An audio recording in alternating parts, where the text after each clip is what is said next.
हे दोस्तों नमस्कार। एक बार फिर से स्वागत है आपके अपने यूट्यूब चैनल देव जीके ट्रिक्स में। तो दोस्तों हमारे चैनल पर पीईटी एग्जाम की फुल तैयारी चल रही है और देख सकते हैं कि आपके मॉडल पेपर भी आपके सॉल्व कराए जा रहे हैं। अदर सब्जेक्ट है वो भी आपको प्लेलिस्ट में देखने को मिल जाएंगे, जैसे कि आपका हिस्ट्री, ज्योग्राफी, पॉलिटी, इकोनॉमिक्स, ये आपको प्लेलिस्ट में देखने को मिल जाएंगे। और डेली यहाँ पर आपको मॉडल पेपर भी सॉल्व कराया जा रहा है।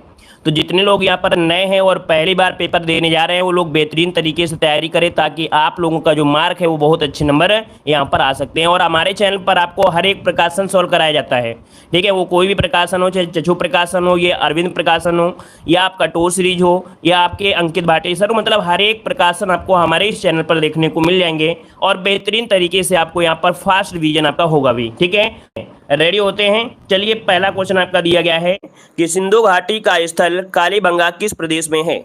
चलिए, पहले क्वेश्चन देना है, पहले का आंसर देना है। और आपसे कह रहा है कि सिंधु घाटी स्थल कालीबंगा किस प्रदेश में है। वन को ऑप्शन में से क्या हो जाएगा? चलिए, वन का ऑप्शन यहाँ पर देखिए, वन का ऑप्शन ए आ रहा है, कालीबंगा राजस्थान। चलिए, बिल्कुल सही जवाब है दोस्तों। याद रखिएगा कि जो कालीबंगा है वो राजस्थान के हनुमानगढ़ जिले के घग्गर नदी के किनारे आपका स्थित है दोस्तों। याद रखिएगा, ऑप्शन यहाँ पर ए नंबर आपका राइट हो जाएगा। यहाँ पर दोस्तों ये कालीबंगा है, कालीबंगा का एक शब्द होता है क्या? कालीबंगा का शाब्दिक अर्थ होता है काले रंग की चूड़ियाँ। क्या? काले रंग की चूड़ियाँ दोस्तों। यहाँ से जुते हुए खेत सिलखड़ी, मिट्टी के मोहरे और मृद भांड आपके प्राप्त हुए हैं, ठीक है ना। तो आप समझ जाएगा, आपका ये नंबर राइट हो जाएगा। आगे बढ़िए, क्वेश्चन दिया गया है कि प्रारंभिक आर्यों के बारे में निम्न कथनों में से कौन सा सही नहीं है। सही नहीं है दोस्तों, यहाँ पर क्या होता है, एग्जाम में जल्दीबाजी में गलती भी हो जाती है, इसको आपको ध्यान देना है। यहाँ पर नहीं शब्द आपको दिया गया है दोस्तों, याद रखिएगा। तो टू को अगर बात किया जाए तो दोस्तों यहाँ पर क्या हो जाएगा? तो दोस्तों यहाँ पर देखा जाए, कह रहा है सही नहीं है। तो वे संस्कृत बोलते थे, ये बात सही है। वे घुड़सवारी किया करते थे, ये बात सही है। वे कई झुंडों में भारत पहुंचे थे, ये भी सही है ना। लेकिन अगर बात किया जाए वे मुख्यतः नगरों में निवास करते थे, ये बात गलत है दोस्तों, याद रखिएगा, है ना। तो आपका जो आर्य लोग आपके आए थे ये नगरों में निवास नहीं करते थे, क्योंकि यहाँ पर प्रारंभिक आर्यों की बात हो रही है दोस्तों। तो ऑप्शन हो जाएगा आपका कौन सा? डी नंबर इसमें से हो जाएगा कि आपका ये जो डी वाला ऑप्शन है ये आपका गलत दिया गया दोस्तों, ठीक है ना। और आगे बढ़ते, ये ग्रामीण सभ्यता थी। कैसी थी? ये जो आपकी सभ्यता थी ये ग्रामीण सभ्यता थी, ग्रामीण सभ्यता हुआ करती थी, ठीक है। तो चलिए, यहाँ पर आंसर डी नंबर है, यहाँ पर आपका सही नहीं है। आगे बढ़ते हैं, क्वेश्चन दिया गया है निम्नलिखित में से वह व्यक्ति कौन है जिसका नाम देव नाम प्रियदर्शी थी। चलिए बताइएगा, वह व्यक्ति का नाम बताना है जिसका नाम देव नाम प्रियदर्शी भी था। यहाँ पर थ्री का ऑप्शन क्या हो जाएगा? चलिए, थ्री का ऑप्शन आपका हो जाएगा ए नंबर अशोक हो जाएगा दोस्तों। क्या हो जाएगा? अशोक, जिसका भी ऑप्शन है यहाँ पर राइट आंसर आपका हो जाएगा ए नंबर अशोक हो जाएगा। और यहाँ पर आगे बढ़ते हैं, क्वेश्चन दिया गया है अजंता कलाकृतियाँ किससे संबंधित हैं। अजंता कलाकृतियां जो संबंधित हैं दोस्तों, किससे संबंधित हैं? यहाँ पर 4 देना है। 4 का ऑप्शन क्या हो जाएगा दोस्तों? 4 का ऑप्शन बनेगा यहाँ पर डी नंबर गुप्त काल से है। किससे? गुप्त काल, जिसका ऑप्शन है यहाँ पर डी नंबर है राइट हो जाएगा, गुप्त काल से दोस्तों, याद रखिएगा, ठीक है ना। और कहा जाए तो ये जो चित्र आपके बनाए गए थे ये बौद्ध धर्म से संबंधित हैं, ठीक है, बौद्ध धर्म से संबंधित हैं। अगर हम आपसे बात करें तो महाराष्ट्र के औरंगाबाद जिले में, क्योंकि पिछली बार क्वेश्चन यहाँ से बना था, पिछली बार यहाँ से क्वेश्चन बना था कि ये जो आपके महाराष्ट्र के औरंगाबाद जिले के सह्याद्री पहाड़ियों में स्थित अजंता में 29 गुफाएं हैं। कितनी हैं? 29 गुफाएं दोस्तों, याद रखिएगा। आगे बढ़िए, क्वेश्चन दिया गया है कि किस मुगल शासक का 2 बार राज्याभिषेक हुआ था। हमारी हिस्ट्री वाली आपने क्लास नहीं देखा है तो देख लीजिएगा, हमने आपको सेम टू सेम छपा हुआ क्वेश्चन आपको पढ़ाया था और कहा भी था कि जो हम आपको टॉपिक वाइज पढ़ाते हैं वो पढ़ते रहेगा कि पूरे क्वेश्चन आपको ऐसे मिलेंगे दोस्तों। यहाँ पर देख सकते हैं कि जो ऑप्शन आपका डी नंबर दिया गया है औरंगजेब, क्या हो जाएगा यहाँ पर आंसर? जो आपका डी नंबर है औरंगजेब, जो औरंगजेब है इसका 2 बार राज्याभिषेक हुआ था दोस्तों, याद रखिएगा, ठीक है ना। और इसे जिंदा पीर भी कहा जाता है। इसकी नीतियां कुछ ऐसी थी, जो अकबर ने झरोखा दर्शन वगैरह काफी चीजें चलाया था ना, उसको इसने बंद भी करवा दिया था, ठीक है। तो ऑप्शन में आपका डी नंबर औरंगजेब हो जाएगा। आगे बढ़ते, क्वेश्चन दिया गया है मैं अनिश्वरवादी क्यों हूं शीर्षक की पुस्तिका लिखी गई है। तो चलिए, मैं अनिश्वरवादी क्यों हूं शीर्षक की पुस्तिका लिखी गई है दोस्तों। 6 का ऑप्शन बनेगा बी नंबर भगत सिंह के द्वारा। ऑप्शन बी नंबर आपका राइट हो जाएगा, भगत सिंह के द्वारा है। ऑप्शन बने आपका बी नंबर है। आगे बढ़िए, क्वेश्चन दिया गया है कि भारत का अंतिम वायसराय कौन था। चलिए जवाब दीजिएगा कि भारत का अंतिम वायसराय कौन था। इसमें से ऑप्शन क्या बनेगा? तो दोस्तों यहाँ पर जवाब हो जाएगा लॉर्ड माउंटबेटन। क्या हो जाएगा? लॉर्ड माउंटबेटन, जिसका ऑप्शन आ रहा है यहाँ पर बी नंबर राइट हो जाएगा। और ये फरवरी 1947 से लेकर जून 1948 तक इनका समय रहा है, ठीक है ना। कितना? फरवरी 1947 से लेकर आपके जून 1948 तक रहा है। ऑप्शन आपका बी नंबर हो जाएगा। आगे बढ़िए, क्वेश्चन दिया गया है कि किस भारतीय क्रांतिकारी ने सुभाष चंद्र बोस को इंडियन नेशनल आर्मी के गठन में सक्रिय योगदान दिया था। चलिए क्वेश्चन नंबर यहाँ पर 8 देना है और 8 के भी ऑप्शन यहाँ पर आने शुरू हो गए हैं। दोस्तों यहाँ पर जो आंसर आपका है वो हो जाएगा बी नंबर, बिल्कुल सही आया है। यहाँ पर रास बिहारी बोस है ना, रास बिहारी बोस, जिसका भी ऑप्शन है बिल्कुल राइट हो जाएगा। यहाँ पर आंसर आपका बी नंबर बन जाएगा। और यहाँ पर आगे बढ़ते हैं, क्वेश्चन दिया गया है नेहरू रिपोर्ट को अंतिम रूप से अगस्त 1928 में आयोजित सर्वदलीय सम्मेलन में स्वीकार किया गया था। इस सम्मेलन का अध्यक्षता किसने की थी? क्वेश्चन नंबर 9 देना है और 9 का ऑप्शन में से क्या हो जाएगा? चलिए 9 की अगर बात किया जाए तो दोस्तों यहाँ पर जवाब हो जाएगा डॉक्टर अंसारी। याद रखिएगा कि नेहरू रिपोर्ट को अंतिम रूप से अगस्त 1928 में आयोजित सर्वदलीय सम्मेलन में स्वीकार किया गया था और इस सम्मेलन की अध्यक्षता किसने किया था? तो डॉक्टर अंसारी। ऑप्शन यहाँ पर डी नंबर राइट हो जाएगा, डी नंबर। आगे बढ़िए, क्वेश्चन दिया गया है कि गीता रहस्य नामक ग्रंथ किसके द्वारा लिखा गया? चलिए भाई, गीता रहस्य नामक ग्रंथ किसके द्वारा लिखा गया? क्वेश्चन नंबर 10 देना है। और 10 की अगर बात किया जाए तो दोस्तों ऑप्शन आपका बी नंबर है, बाल गंगाधर तिलक, ठीक है। और इसके बाद आगे बढ़ते हैं, क्वेश्चन दिया गया है कि अंतर्राष्ट्रीय दिनांक रेखा कहाँ से होकर गुजरती है? चलिए बताइएगा कि अंतर्राष्ट्रीय दिनांक रेखा कहाँ से होकर गुजरती है। 11 का ऑप्शन दीजिएगा, क्या हो जाएगा? चलिए 11 का भी ऑप्शन यहाँ पर आ रहा है, देखिए ऑप्शन बी नंबर है, बिल्कुल सही है दोस्तों। 180 डिग्री देशांतर से, जो कि ऑप्शन है यहाँ पर आपका बी नंबर इसका राइट हो जाएगा, है ना। ये देखा जाए तो एक काल्पनिक रेखा है ना, जो कि अंतर्राष्ट्रीय तिथि रेखा कहा जाता है।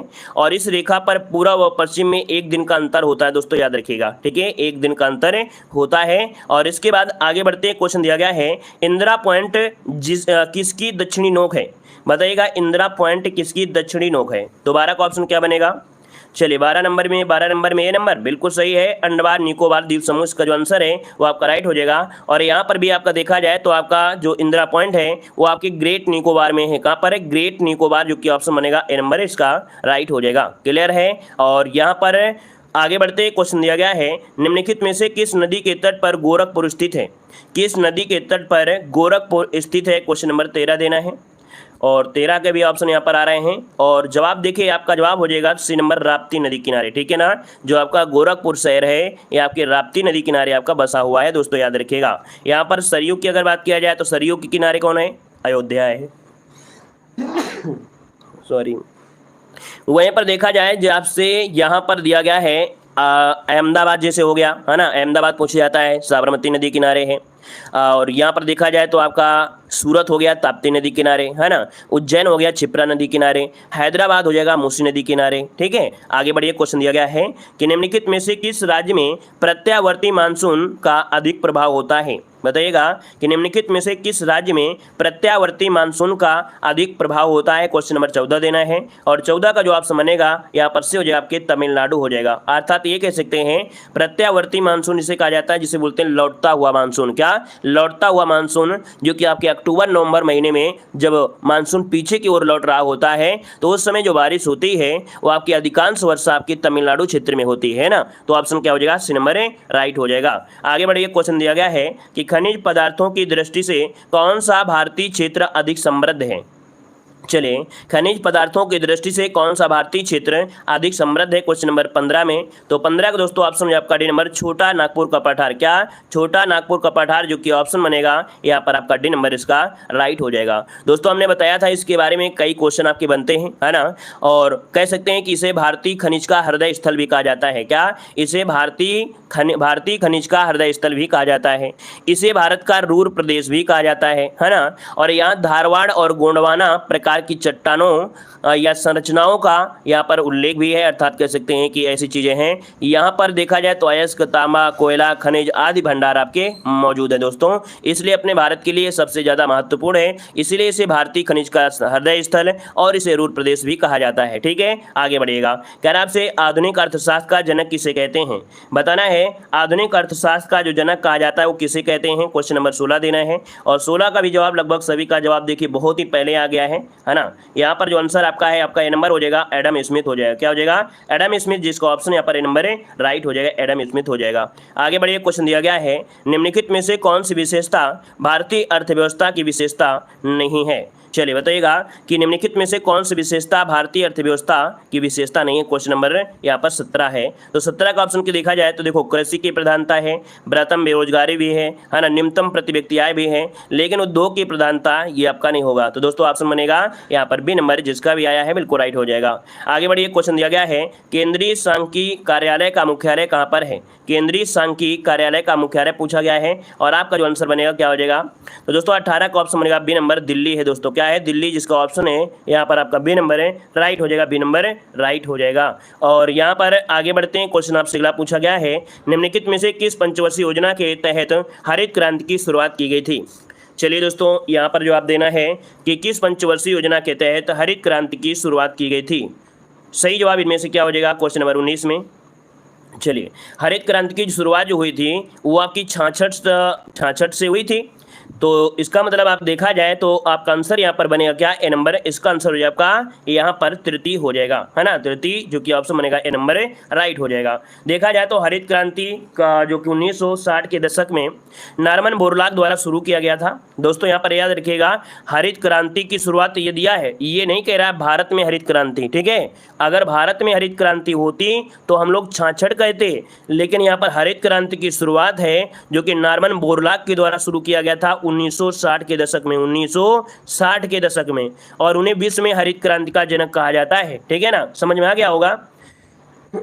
और भारत में हरित क्रांति के जनक हैं आपके स्वामीनाथन ने, दोस्तों याद रखिएगा, है ना। जब भारत में हरित क्रांति हुई और यहाँ पर इस क्रांति के फलस्वरूप देखा जाए तो आपके भारत में गेहूं और चावल के उत्पादन में उल्लेखनीय वृद्धि हुई थी, ठीक है। तो याद रहेगा ना, यहाँ पर आंसर आपका ये नंबर है राइट हो जाएगा। ये विश्व में हरित क्रांति किस हिसाब से है आपका, ठीक है। भारत में अगर होता तो तृतीय पंचवर्षीय योजना के बाद होता, ठीक है। आगे बढ़िएगा, कह रहा आपसे संयुक्त क्षेत्र की अवधारणा का तात्पर्य है के माध्यम से, सहयोग से। मतलब यहाँ पर देखा जाए तो ऑप्शन यहाँ पर ए हो जाएगा कि सार्वजनिक क्षेत्र और निजी क्षेत्र का उद्योग है, अर्थात संयुक्त क्षेत्र की अवधारणा का तात्पर्य होता है कि सार्वजनिक क्षेत्र के मध्य सहयोग से निजी क्षेत्र के उद्योग, ठीक है। ऑप्शन यहाँ पर बनेगा 20 नंबर का ए नंबर, इसका राइट हो जाएगा। क्लियर है। और इसके बाद यहाँ पर आगे बढ़ते हैं, क्वेश्चन दिया गया है निम्नलिखित में से कौन सी विशेषता भारतीय संघ और अमेरिकी संघ दोनों में साझी है। बताइएगा कौन सी विशेषता भारतीय संघ और अमेरिकी संघ दोनों में साझी है। यहाँ पर 21 का ऑप्शन क्या हो जाएगा? दोस्तों 21 की अगर बात किया जाए तो दोस्तों ऑप्शन हो आपका डी नंबर है, संविधान की व्याख्या के लिए संघीय उच्चतम न्यायालय। यहाँ पर दोनों में ही क्या है, कॉमन है दोस्तों। यहाँ पर जो आंसर है वो आपका राइट हो जाएगा, डी नंबर हो जाएगा, डी नंबर बन जाएगा, ठीक है। और इसके बाद आगे बढ़ते हैं, क्वेश्चन दिया गया है कि भारतीय संविधान के निर्माण में सर्वाधिक गंभीर प्रभाव निम्नलिखित में से किसने छोड़ा है। दोस्तों आपका जो भारतीय संविधान है इनमें से सर्वाधिक गंभीर प्रभाव अर्थात देखा जाए जो सर्वाधिक लिया गया है कहाँ से, तो आपके भारत सरकार अधिनियम 1935 से लिया गया है। तो ऑप्शन क्या बनेगा? यहाँ पर आपका डी नंबर इसका राइट हो जाएगा, 1935 के अधिनियम से लिया गया है। लगभग 2/3 भाग, 2/3 भाग यहीं से आपका लिया गया है ना। तो इस कारण से कहीं ना कहीं सबसे महत्वपूर्ण आपका हो जाता है। आगे बढ़ते हैं, क्वेश्चन दिया गया है कि निम्नलिखित में से कौन भारतीय संविधान के अनुसार सही सुमेलित नहीं है। चलिए, सही सुमेलित नहीं है, क्वेश्चन नंबर 23 में देखिए। और 23 की अगर देखा जाए तो दोस्तों यहाँ पर दिया पंचायतें, ये वाला भाग आपके बिल्कुल सही है। नगर पालिका भी आपका सही दिया गया है, सहकारी समितियां भी आपका सही दिया गया है। इसके बाद दिया गया है अधिकरण, ठीक है, अधिकरण। दोस्तों ये आपके 10 में नहीं है, ये आपका है 10IV अर्थात ये हो गया 14। कितना हो गया? 14 के का में, किस में? का में, इसमें आपका है दोस्तों। इस कारण से ये वाला ऑप्शन ये आपका सही नहीं है, ठीक है। आगे बढ़िए, क्वेश्चन दिया गया है कि भारतीय संविधान के किस अनुच्छेद के अंतर्गत भाषण एवं अभिव्यक्ति की स्वतंत्रता के अधिकार की गारंटी दी गई है। दोस्तों 24 की बात किया जाए तो क्या हो जाएगा? 24 नंबर में ऑप्शन आपका अनुच्छेद 19 है दोस्तों। याद रखिएगा कि भाग 3 के अंतर्गत अनुच्छेद 19 में भाषण और अभिव्यक्ति की स्वतंत्रता के मौलिक अधिकार की गारंटी दी गई है दोस्तों, याद रखिएगा, ठीक है। चलिए आगे बढ़ते हैं, क्वेश्चन दिया गया है कि भू अभिलेखन रिकॉर्ड के रखरखाव के लिए कौन जिम्मेदार होता है।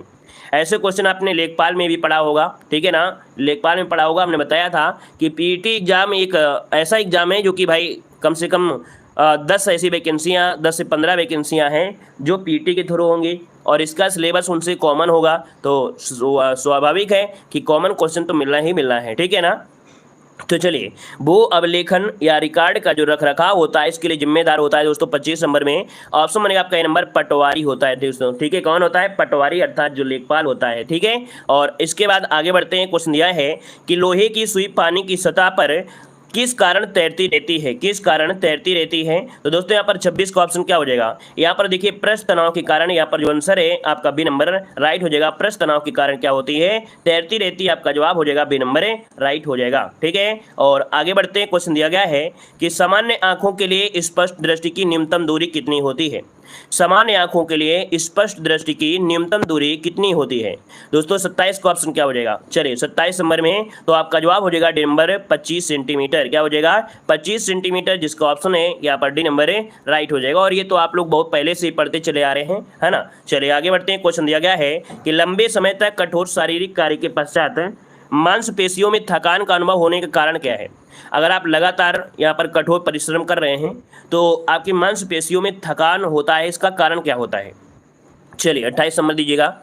और 28 की अगर बात किया जाए तो दोस्तों यहाँ पर देखिए डी वाला कि लैक्टिक एसिड का संचय, अर्थात आपकी बॉडी में क्या हो जाता है? नसों में लैक्टिक एसिड का क्या होता है? जमा हो जाता है, जिसकी वजह से आपको थकान की महसूस होती है। ऑप्शन बनेगा यहाँ पर आपका डी नंबर राइट हो जाएगा। लैक्टिक एसिड होता है C3H6O3। ठीक है, आगे बढ़िए। क्वेश्चन दिया गया है कि फलों के रस को सुरक्षित रखने के लिए निम्नलिखित में से किसका उपयोग किया जाता है? चलिए बताइएगा कि फलों के रस को सुरक्षित रखने के लिए किसका उपयोग किया जाता है? तो 29 का ऑप्शन क्या हो जाएगा? दोस्तों 29 का ऑप्शन बनेगा डी नंबर सोडियम बेंजोएट का। किसका? सोडियम बेंजोएट, जो कि ऑप्शन है यहाँ पर डी नंबर इसका राइट हो जाएगा। आगे बढ़ते हैं। क्वेश्चन आपसे अगला पूछा गया है, यहाँ पर क्वेश्चन कह रहा आपसे, यहाँ पर देखिए जैव कोशिका का कौन सा भाग पावर हाउस कहलाता है?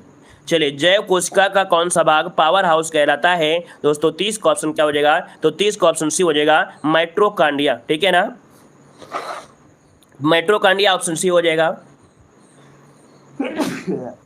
चलिए अगला क्वेश्चन आपसे दिया गया है, कह रहा है अन्वेषण का शुद्ध संविच्छेद बताना है।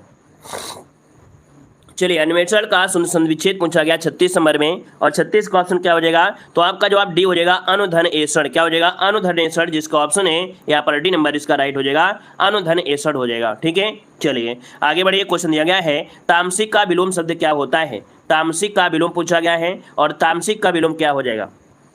चलिए तामसिक का सात्विक होता है, बिल्कुल सही है। ऑप्शन ए हो जाएगा, तामसिक का होता है सात्विक, जो कि आपका ये नंबर है। अगला दिया गया है निम्नलिखित में से कौन सा शब्द डर का पर्यायवाची नहीं है? डर का पर्यायवाची नहीं है, क्वेश्चन नंबर 38 देना है। और 38 की अगर बात किया जाए तो दोस्तों यहाँ पर देखिए आपका भीति होता है, भय होता है, त्रास होता है, लेकिन शीत नहीं होता है। ऑप्शन बनेगा आपका ये नंबर है राइट हो जाएगा। आगे बढ़ते हैं। क्वेश्चन दिया गया है कि कौन सा शब्द पुल्लिंग है? कौन सा शब्द पुल्लिंग है? यहाँ पर 39 जवाब दीजिए। चलिए देखिए 39 नंबर आपसे जो पूछा गया है इसका ऑप्शन डी हो जाएगा आपका न्याय। क्या? न्याय कैसा है? ये तो होता है ना, हमने आपको ट्रिक बताया था कि मंत्रणा कैसी है, अर्थात कैसी से आंसर आता है तो आपका स्त्रीलिंग, और कैसा से अंतर आता है तो पुल्लिंग हो जाएगा। तो यहाँ पर देखो न्याय कैसा है ना, तो ऑप्शन बनेगा आपका डी नंबर है। अगला दिया गया है उर्वशी किसका काव्य है? उर्वशी किसका काव्य है? 40 स्थिति में किसको सही करेंगे? सी वाला सही करेंगे। दोस्तों देखो उर्वशी आपका जयशंकर प्रसाद भी है और आपके रामधारी दिनकर है। क्वेश्चन दिया गया है कि भारत का कौन सा राज्य बांग्लादेश से 3 ओर से घिरा हुआ है? तो दोस्तों यहाँ पर जो आंसर आपका 61 नंबर में ऑप्शन क्या हो जाएगा? ए नंबर त्रिपुरा, इसका आंसर राइट हो जाएगा, त्रिपुरा हो जाएगा। आगे बढ़ते क्वेश्चन दिया गया है निम्नलिखित में से किस देश की मुद्रा का नाम डॉलर नहीं है? किस देश की मुद्रा का नाम डॉलर नहीं है? यहाँ पर 62 ऑप्शन देना है। 62 का ऑप्शन क्या हो जाएगा? तो दोस्तों 62 का ऑप्शन क्या हो जाएगा? यहाँ पर देखिए हांगकांग की भी है, फिजी की भी है, न्यूजीलैंड की भी है, लेकिन ग्रीनलैंड की नहीं है दोस्तों। यहाँ पर जो आपका 62 नंबर है तो 62 का ऑप्शन आपका डी नंबर है राइट हो जाएगा। ग्रीनलैंड की जो मुद्रा है इसका नाम है क्रोन। क्या नाम है? क्रोन है, क्रोन। क्रोन यहाँ की मुद्रा का नाम है क्रोन हो जाएगा। ठीक है, हांगकांग की मुद्रा डॉलर है, फिजी की मुद्रा डॉलर है, न्यूजीलैंड की मुद्रा डॉलर है, ठीक है, और ग्रीस की मुद्रा आपकी यूरो हो जाएगी, लेकिन ग्रीनलैंड की मुद्रा है क्रोन है। आगे बढ़िए, क्वेश्चन आपसे अगला पूछा गया है, यहाँ पर देखो दिया गया है लोकसभा की सदस्यता के लिए उम्मीदवारों की न्यूनतम आयु निर्धारित किया गया है यहाँ पर 63 नंबर में। दोस्तों 63 का ऑप्शन हो आपका 25 वर्ष हो जाएगा। क्या हो जाएगा? 25 वर्ष हो जाएगा, क्योंकि लोकसभा के दिया गया है तो 25 वर्ष हो जाएगा। आगे बढ़ते हैं, क्वेश्चन दिया गया है, कह रहा है निम्नलिखित में से कौन सा नहीं है? 64 नंबर में कौन सा सुमेलित नहीं है? 64 नंबर बताइएगा। चलिए देखो, विश्व पर्यटन संगठन आपके मैड्रिड है ना। फिर दिया गया है यूनेस्को जो कि आपका पेरिस हो जाएगा। विश्व संगठन आपका जेनेवा है। फिर इसके बाद दिया गया है अंतर्राष्ट्रीय सामुद्रिक व्यापार संगठन। तो दोस्तों 64 का जो ऑप्शन डी वाला दिया गया जेनेवा, ये आपका गलत दिया गया है। ठीक है, यहाँ पर जो आपका जेनेवा है आपका गलत दिया गया है। याद रखिएगा कि जैसे विश्व पर्यटन संगठन है तो आपका सही है, लेकिन यहाँ पर जो आपका अंतर्राष्ट्रीय सामुदायिक सामुद्रिक है तो कहीं ना कहीं ये आपके लंदन में आपका है, आपके जिनेवा में नहीं है। ठीक है, और आगे बढ़ते हैं। क्वेश्चन आपसे अगला पूछा गया है, कह रहे विरला तारामंडल किस शहर में है। विरला तारामंडल किस शहर में है, यहाँ पर 65 का ऑप्शन देना है और आपका राइट आंसर में से क्या हो जाएगा। चलिए राइट आंसर की अगर बात किया जाए तो ऑप्शन क्या हो जाएगा 65 नंबर में। चलिए 65 नंबर का जो ऑप्शन है आपका जवाब हो जाएगा डी नंबर, यहाँ पर कोलकाता हो जाएगा। क्या हो जाएगा, कोलकाता, जो कि ऑप्शन डी नंबर है यहाँ पर राइट हो जाएगा, कोलकाता हो जाएगा। ठीक है, आगे बढ़िए। क्वेश्चन दिया गया है मुगल चित्रकला शैली की विशेषता यहाँ पर बताना है। आपका जो 66 का ऑप्शन है यहाँ पर राइट क्या हो जाएगा। चलिए, भारत में मुगल चित्रकारी जो कि यहाँ पर देख सकते हैं 66 का जो ऑप्शन है वो आपका डी हो जाएगा, उपयुक्त सभी, अर्थात युद्ध दृश्य है ना, पशु पक्षी और प्राकृतिक दृश्य, दरबारी चित्र, ये सभी बनाते हैं, अर्थात ऑप्शन डी नंबर है राइट हो जाएगा। और आगे बढ़ते हैं। क्वेश्चन आपसे अगला पूछा गया है, यहाँ पर दिया गया है वेदांतम सत्यनारायण किस नृत्य के लिए सर्वश्रेष्ठ गुरु माने जाते हैं। वेदांतम सत्यनारायण किस नृत्य के सर्वश्रेष्ठ गुरु माने जाते हैं, यहाँ पर 67 का ऑप्शन क्या हो जाएगा। तो दोस्तों आपका जवाब हो जाएगा कुचिपुड़ी के लिए। किसके लिए, कुचिपुड़ी, जो कि ऑप्शन है यहाँ पर डी नंबर है राइट हो जाएगा। आगे बढ़ते हैं। क्वेश्चन दिया गया है पहली बार पद्म पुरस्कार कब प्रदान किए गए थे। यहाँ पर जवाब देना है कि पहली बार जो पद्म पुरस्कार थे ये कब प्रदान किए गए थे। देखिए 68 का ऑप्शन आपका ये हो जाएगा 1954 में। कब, तो आपके 1954 से स्टार्टिंग आपकी हुई थी और इन्हें संक्षिप्त रूप से 78, 79, 70 आपके कह सकते हैं 73 सॉरी हाँ देखो, ये जो आपके निलंबित किए थे कुछ दिन तक आपके नहीं थे, मतलब 54 में स्टार्ट किए गए थे, लेकिन कुछ आपके ऐसे भी साल रहे हैं जिन पर नहीं दिए गए हैं, जैसे आपका 1978 हो गया। ठीक है, इसके बाद जैसे आपका हो गया 1979 अर्थात 79 में भी यहाँ पर नहीं दिया गया है और आपके 93 में भी नहीं दिया गया है। ठीक है, और इसी के साथ साथ 97 तो ये 4 साल ऐसे भी रहे हैं जिन पर ये आपका पुरस्कार नहीं दिया गया है, इसको भी आपको नोट कर लेना है। ठीक है, आगे बढ़ते हैं। क्वेश्चन दिया गया है कि ओलंपिक खेलों में हॉकी में भारत ने पहला स्वर्ण पदक किस वर्ष जीता था। ओलंपिक खेलों में हॉकी ने ओलंपिक खेलों में हॉकी में भारत ने पहला स्वर्ण पदक जीता था। यहाँ पर जवाब क्या हो जाएगा, तो ऑप्शन हो जाएगा 1928 में। कब, 1928 में पहली बार जीता था दोस्तों, याद रखिएगा। तो ऑप्शन बनेगा यहाँ पर ये नंबर है, ये एम्स्टर्डम है ना, एम्स्टर्डम जो कि नीदरलैंड है वहां पर हुए थे आपके मैच, वहां पर जीता था। तो ऑप्शन बनेगा ए नंबर राइट हो जाएगा। और आगे बढ़ते क्वेश्चन दिया गया है कह आपसे यहाँ पर कि निम्नलिखित में से किस देश को विश्व में कार्बन निगेटिव देश के रूप में माना जाता है। यहाँ पर देखिए 70 का ऑप्शन क्या है, तो 70 का ऑप्शन ये हो आपका भूटान हो जाएगा। क्या हो जाएगा, भूटान, जिसका ऑप्शन है यहाँ पर राइट हो जाएगा, ए नंबर है भूटान, इसका आंसर राइट हो जाएगा। अगला क्वेश्चन यहाँ पर आपसे दिया गया है, कह रहा है पहला संयुक्त राष्ट्र जल सम्मेलन 2023 का आयोजन कहाँ पर किया गया है। चलिए यहाँ पर जवाब देना है, आपका जो आंसर है यहाँ पर राइट क्या हो जाएगा। चलिए बताइएगा कि पहला संयुक्त राष्ट्र जल सम्मेलन 2023 का आयोजन कहाँ पर किया गया है। 259 की अगर बात करते हैं तो ऑप्शन राइट हो जाएगा डी नंबर है, ये आपके न्यूयॉर्क में किया गया है। कहाँ पर, न्यूयॉर्क, इसका जो आंसर है यहाँ पर आपका डी नंबर है राइट हो जाएगा। आगे बढ़ते हैं। क्वेश्चन आपसे अगला पूछा गया है, कह रहा है भारत का पहला और विश्व का 5वां बॉक्साइट CRM किसने विकसित किया है। चलिए, भारत का पहला और ये विश्व का 5वां बॉक्साइट CRM है और ये विकसित किसने किया है। यहाँ पर जो आपका आंसर है 260 नंबर में, वो ऑप्शन बी हो जाएगा आपके नालको। ठीक है, नालको, जो कि ऑप्शन बनेगा यहाँ पर आपका बी नंबर है राइट हो जाएगा। और आगे बढ़िए, क्वेश्चन आपसे अगला पूछा गया है, निम्नलिखित में से किस राज्य की गंधमर्दन पहाड़ियों को भारत का 37वां जैव विविधता विरासत स्थल घोषित किया गया है। तो दोस्तों यहाँ पर देख सकते हैं ये आपकी पहाड़ियाँ हैं, गंधमर्दन ये पहाड़ी है और ये उड़ीसा में है। ऑप्शन बनेगा आपका ये नंबर है उड़ीसा, इसका आंसर है राइट हो जाएगा। और इसके बाद आगे बढ़ते हैं। क्वेश्चन आपसे अगला पूछा गया है कि नई दिल्ली में आयोजित विश्व महिला मुक्केबाजी चैंपियंस में भारत के लिए किसने स्वर्ण पदक जीता है। चलिए 262 का ऑप्शन देना है और 262 का ऑप्शन क्या हो जाएगा, यहाँ पर डी नंबर, याद रखिए उपयुक्त में से सभी। अर्थात दोस्तों याद रखिएगा यहाँ पर निखत जरीन और लीना बोरगोहेन और नीतू घनघास, इन्होंने स्वर्ण पदक जीता है विश्व महिला मुक्केबाजी में। ऑप्शन आपका डी हो जाएगा। और आगे बढ़िए, क्वेश्चन आपसे अगला पूछा गया है कि वन वर्ल्ड टीवी समिति का आयोजन कहां पर किया गया है। वन वर्ल्ड टीवी समिति का आयोजन कहां पर किया गया है, 263 का ऑप्शन देना है। देखिए 263 की अगर बात करते हैं तो ऑप्शन बी हो जाएगा आपके वाराणसी में। कहां पर, वाराणसी, जो कि ऑप्शन है आपका बी नंबर राइट हो जाएगा। और आगे बढ़ते हैं, क्वेश्चन आपसे दिया गया है ISSF विश्व कप राइफल और पिस्टल 2023 की पदक तालिका में भारत कौन सी स्थान पर है। यहाँ पर 264 का ऑप्शन देना है, 264 का ऑप्शन बी हो जाएगा, दूसरे स्थान पर है, याद रखिएगा दूसरे स्थान पर है। इसका जो ऑप्शन है यहाँ पर बी नंबर राइट हो जाएगा। और आगे बढ़िए, क्वेश्चन आपसे अगला पूछा गया है कि विश्व का पहला 3D मुद्रित रॉकेट कौन सा है जो कि सफलतापूर्वक लॉन्च हुआ है। चलिए दोस्तों, ये इसका नाम है आपका टेरॉन फर्स्ट। क्या नाम है, टेरॉन फर्स्ट इसका नाम है, जो कि ऑप्शन बनेगा आपका ए नंबर राइट हो जाएगा। दुनिया की पहले 3D प्रिंटेड रॉकेट है रेवान, जो कि आपका ऑप्शन बनेगा आपका ए नंबर हो जाएगा टेरॉन। आगे बढ़िए, क्वेश्चन आपसे दिया गया है कि पहला क्वांटम कंप्यूटिंग आधारित टेलीकॉम नेटवर्क लिंक किस देश द्वारा प्रारंभ किया गया है। पहला क्वांटम कंप्यूटिंग आधारित टेलीकॉम नेटवर्क लिंक किस देश के द्वारा प्रारंभ किया गया है। 266 नंबर का ऑप्शन क्या हो जाएगा, तो ऑप्शन बनेगा आपका बी नंबर, याद रखिएगा भारत। क्या हो जाएगा, यहाँ पर आंसर हो जाएगा आपका बी नंबर भारत, इसका आंसर राइट हो जाएगा। और आगे बढ़ते हैं, क्वेश्चन आपसे दिया गया है कि सुंदर रजा आम को GI टैग मिला है, इसका संबंध किस राज्य से है। सुंदर रजा आम को GI टैग मिला है, इसका संबंध जो आपका है किस राज्य से है। 267 का ऑप्शन बनेगा यहाँ पर, नंबर आपके मध्य प्रदेश से है। कहां से है, मध्य प्रदेश, ऑप्शन बनेगा आपका ये नंबर राइट हो जाएगा। और आगे बढ़ते हैं, क्वेश्चन आपसे दिया गया है कि वन्य जीव संरक्षण पुरस्कार 2023 से किसे सम्मानित किया गया है।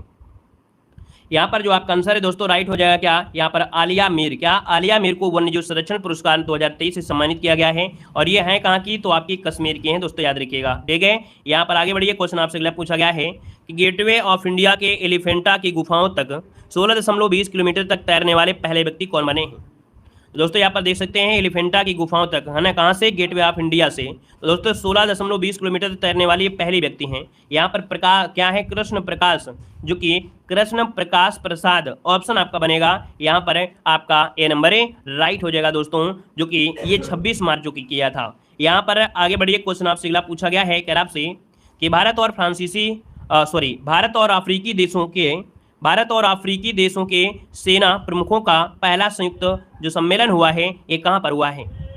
भारत और अफ्रीकी देशों, ठीक है, भारत और अफ्रीकी देशों के जो सेना प्रमुख हैं, इनका पहला संयुक्त सम्मेलन जो हुआ है, कहाँ पर हुआ है। यहाँ पर आंसर आपका सी हो जाएगा, आपके पुणे में हुआ है। कहाँ पर हुआ है, पुणे में हुआ था आपके, कब, तो आपके 28 मार्च 2023 को हुआ था। यहाँ पर जो आपके प्रमुख आपके हैं कौन, मुख्य अतिथि रहे थे आपके रक्षा मंत्री राजनाथ सिंह शामिल भी रहे थे, और सेना प्रमुख में कौन थे, तो जनरल मनोज पांडे आपके इसमें से शामिल हुए थे। आगे बढ़ते हैं, क्वेश्चन दिया गया है कि SAARC writers and literature foundation द्वारा साहित्यिक पुरस्कार से किसे सम्मानित किया गया है। चलिए, अच्छा क्वेश्चन दिया गया है, SAARC writers and literature foundation द्वारा साहित्यिक पुरस्कार जो प्रदान किया गया है वो किसे प्रदान किया गया है। ऑप्शन सी हो जाएगा शेख मुजीबुर रहमान, जो कि ऑप्शन बनेगा यहाँ पर आपका सी नंबर राइट हो जाएगा। आगे बढ़िए, क्वेश्चन आपसे दिया गया है, कह रहा आपसे यहाँ पर देखिए कि ट्रांसजेंडर महिलाओं को महिला विश्व रैंकिंग स्पर्धा में भाग लेने से किस खेल संघ ने प्रतिबंधित कर दिया है। तो बताइए भाई, जो ट्रांसजेंडर महिलाएं हैं इनको भारतीय कह सकते हैं कि ट्रांसजेंडर महिलाओं को महिला विश्व रैंकिंग स्पर्धा में भाग लेने से किस खेल संघ ने प्रतिबंधित कर दिया है। तो दोस्तों याद रखिएगा, ऐसे लोग जो आपके हैं यहाँ पर याद रखिएगा, विश्व एथलेटिक संघ ने जो ट्रांसजेंडर महिला हैं उनको इस खेल में भाग लेने से मना कर दिया है, अर्थात प्रतिबंध लगा दिया है। दोस्तों याद रखिएगा, ऑप्शन बी हो जाएगा, जो कि अच्छा क्वेश्चन है, नोट कर लीजिएगा। अगला क्वेश्चन दिया गया है कि विश्व बैंक के अध्यक्ष पद पर निर्विरोध किसे चुना गया है। 273 का ऑप्शन दोस्तों याद रखिएगा, ऑप्शन बी हो जाएगा अजय बंगा। ठीक है, विश्व बैंक के अध्यक्ष पद पर दोस्तों ये निर्विरोध चुने गए हैं अजय बंगा, जो कि ऑप्शन बनेगा आपका बी नंबर राइट हो जाएगा। दोस्तों यहाँ पर आगे बढ़िए, क्वेश्चन आपसे अगला पूछा गया है कि संघाई सहयोग संगठन का नया संवाद भागीदार किसे बनाया गया है। चलिए, संघाई सहयोग संगठन का नया संवाद भागीदार किसे बनाया गया है। यहाँ पर 274 का ऑप्शन बनेगा ए नंबर है, याद रखिएगा सऊदी अरब। क्या हो जाएगा, सऊदी अरब इसका जो आंसर है राइट हो जाएगा। सऊदी अरब ने संघाई सहयोग संगठन, जो कि चीन और रूस द्वारा निर्देशित किया जाता है, में शामिल होने के लिए एक महत्वपूर्ण कदम उठाया है। ऑप्शन आपका ए नंबर है राइट हो जाएगा। नेक्स्ट क्वेश्चन आपसे दिया गया है कि national payments corporation of India द्वारा 2000 से अधिक UPI लेन देन के लिए भुगतान ऐप पर कितना अधिभार लगाया गया है। दोस्तों 2000 से अधिक आप लोग यूपीआई लेन देन करते हैं तो इसके लिए जो आपका अधिभार होगा, टैक्स होगा, वो कितना है, तो यहाँ पर 1.1% ऑप्शन बनेगा, यहाँ पर ये नंबर ए राइट हो जाएगा। दोस्तों नोट कर लीजिएगा, ठीक है ना। आगे बढ़िए, क्वेश्चन आपसे अगला पूछा गया है, कह रहा आपसे इंसान में बर्ड फ्लू का पहला मामला कहाँ दर्ज किया गया है। इंसान में बर्ड फ्लू का पहला मामला कहाँ दर्ज किया गया है। बहुत ही अच्छा क्वेश्चन दिया गया है। तो आपका दोस्तों याद रखिएगा चिली में। कहाँ पर है आपकी चिली, जो कि ऑप्शन बनेगा यहाँ पर आंसर आपका डी नंबर ए राइट हो जाएगा। आगे बढ़िए, क्वेश्चन आपसे दिया गया है कि सूर्य से 33 बिलियन गुना बड़े विशाल ब्लैक होल की खोज किसने की है। दोस्तों ये ब्लैक होल जो कि सूर्य से 33 बिलियन अर्थात 33 अरब गुना बड़ा है और खोज जो किया है वो किसने किया है, तो ऑप्शन डी हो जाएगा, आपके ब्रिटेन और आपके जर्मनी ने मिलकर किया है। यहाँ पर आगे बढ़िए, क्वेश्चन आपसे अगला पूछा गया है कि न्यू इंडिया लिटरेसी प्रोग्राम को किस अवधि के लिए प्रारंभ किया गया है। न्यू इंडिया लिटरेसी प्रोग्राम को किस अवधि के लिए प्रारंभ किया गया है, यहाँ पर आंसर क्या हो जाएगा, तो नोट करिएगा, ऑप्शन बनेगा आपका ये नंबर 2026-27, यहाँ पर आंसर हो जाएगा ये नंबर। अगला है कि नाटो का 31वां सदस्य किसे बनाया गया है। लाजवाब क्वेश्चन दिया है, तो चलिए बताइएगा कि नाटो का 31वां सदस्य किसे बनाया गया है। और ये क्वेश्चन कई बार पूछा जा चुका है एग्जाम में। तो आपका आंसर क्या हो जाएगा, आपका आंसर यहाँ पर हो जाएगा बी नंबर, जो कि बिल्कुल सही है, फिनलैंड इसका आंसर है, राइट हो जाएगा। यहाँ पर देखो दिया गया है गद्यांश दिया गया है, और गद्यांश में देख सकते हैं क्या दिया है, आपके तेंदुए के बारे में दिया गया है। कह रहे हैं तेंदुए बाघ से ज्यादा चालाक होते हैं। जिम कार्बेट ने कहा था कि सब कुछ कहने और करने के बाद भी बाघ सज्जन है। तेंदुआ की बाघ की अपेक्षा गांव अथवा घरों में भी प्रयोग करने की संभावना ज़्यादा है। वह झोपड़ी के बगल में लेटा हुआ इसका इंतजार करता है कि कब एक खतरे से अनजान बच्चा बाहर आए और तब वह उसको गर्दन से दबोच ले। कोई भी आवाज़ नहीं होगी और बच्चा यूं ही गायब हो जाएगा। एक बाघ एक बच्चे के लिए अपने को कभी कभी तकलीफ नहीं देगा। दोस्तों ये गद्यांश ऐसा है कि आप पढ़ेंगे और आराम से पढ़ते चले जाएंगे। यहाँ पर बाघ के बारे में, जिसे बाघ का वजन होता है 180 से लेके 230 किलोग्राम तक होता है, जबकि तेंदुआ लगभग होता है 50 किलोग्राम के आसपास होता है। मतलब इसमें बाघ और तेंदुए की क्या की गई है, आपकी तुलना की गई है। तो दोस्तों हो सकता है कि बाघ और तेंदुआ वाला आपसे गद्यांश पूछा भी जा सके, ठीक है। तो यहाँ पर देखो दिया गया 71 नंबर में, क्या कह रहा है 71 नंबर में, कह रहा है कि बाघ एक बच्चे के बजाय एक भैंसों को मारेगा। क्यों मारेगा, क्योंकि बाघ का बच्चे को पकड़ने और मारने में जितनी ऊर्जा खर्च करेगा उसकी अपेक्षा उसे बहुत कम भोजन मिलेगा। इस कारण से इसका जो ऑप्शन 71 नंबर में है वो आपका डी हो जाएगा। आगे बढ़िए, क्वेश्चन दिया गया है तेंदुए बच्चों को उठाने पर उतर आते हैं। तेंदुए बच्चों को उठाने पर उतर आते हैं, 72 नंबर में क्या हो जाएगा देखिए 72 का ऑप्शन डी वाला हो जाएगा, जब वे गांव में प्रवेश करते हैं, जब वे गांव में प्रवेश करते हैं। अगला दिया गया है निम्न कथनों पर कौन सा असत्य दिया गया है 73 में। तो 73 की अगर बात किया जाए दोस्तों, तो यहाँ पर आंसर क्या हो जाएगा, तेंदुओं की गांव अथवा घरों में भी प्रवेश करने की संभावना अधिक होती है, ठीक है। ये आपका गलत है, क्योंकि ये अगल बगल झोपड़ी के आसपास बैठ जाते हैं। और अगला क्वेश्चन दिया गया है कि जिम कार्बेट ने कहा था कि 74 में, तो यहाँ पर देखिए कि बाघ जो होते हैं सज्जन हैं। क्या बाघ सज्जन हैं, ये आपकी गद्यांश में है। और अगला तेंदुए क्या होते हैं भाई, तेंदुए, तो 75 का ऑप्शन डी हो जाएगा आपका, तेंदुए कुत्ते, बकरियां, मुर्गे बच्चों को खाते हैं। आगे बढ़ते क्वेश्चन दिया गया है, यहाँ पर गद्यांश दिया गया है कि हमारी हिंदी सजीव भाषा है, इसी कारण हम पहले अरबी फारसी के संपर्क में आकर, हमने कल अपनी हिंदी की क्लास में पढ़ाया था। ये गद्यांश कल आपकी हिंदी की क्लास में सेम टू सेम आपका है, जो हमारी क्लास चलती है 8:50 में, यही गद्यांश सेम टू सेम आपको पढ़ाया था, याद आया होगा। अब देखिए हम इसे पढ़ाएंगे नहीं, यहाँ पर आपके ऑप्शन को सीधा सीधा लगा। कह रहे इस अवतरण का सर्वाधिक उपयुक्त शीर्षक क्या होता है, अर्थात इसमें जो का भारत की हिंदी है ये कैसी सजीव भाषा है। तो दोस्तों यहाँ पर हो जाएगा हिंदी सजीव भाषा है, यहाँ पर आपका सी नंबर राइट हो जाएगा। अगला आपसे दिया गया है कि हिंदी में नए शब्दों के अपनाते समय किन बात को ध्यान रखना चाहिए। तो दोस्तों इन सभी बातों को ध्यान रखना चाहिए कि हमारी भाषा सम्मिश्रण में आकर रूप तो नष्ट नहीं हो रहा है, अन्य भाषाओं के विमिल शब्दों से हमारी भाषा का विकृत तो नहीं हो रहा है, दूसरी भाषाओं के शब्दों या मुहावरों के ग्रहण कर लेने से हिंदी बिगड़ तो नहीं रही है, अर्थात इसका जवाब हो जाएगा डी नंबर, इनमें से सभी। अगला दिया गया है हिंदी में नए शब्दों का आगमन क्यों उचित है। अगर नए शब्द आपके हिंदी में आएंगे तो कहीं ना कहीं फायदा तो होगा ना, तो हिंदी का प्रचार बढ़ने के कारण आपका फायदा ही होगा।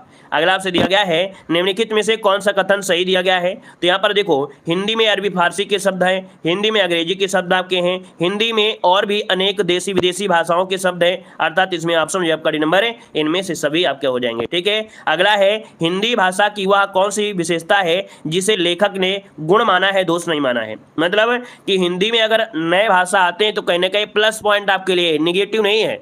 मतलब निगेटिव कम होते हैं, प्लस पॉइंट ज्यादा होते हैं। क्यों होता है? क्योंकि दोस्तों यहाँ पर देखा जाए ए नंबर है कि अन्य भाषाओं के शब्द ग्रहण की शक्ति, यहाँ पर ऑप्शन आपका ए नंबर है, ये आपका कह सकते हैं ऑप्शन ए वाला राइट हो जाएगा। क्लियर है?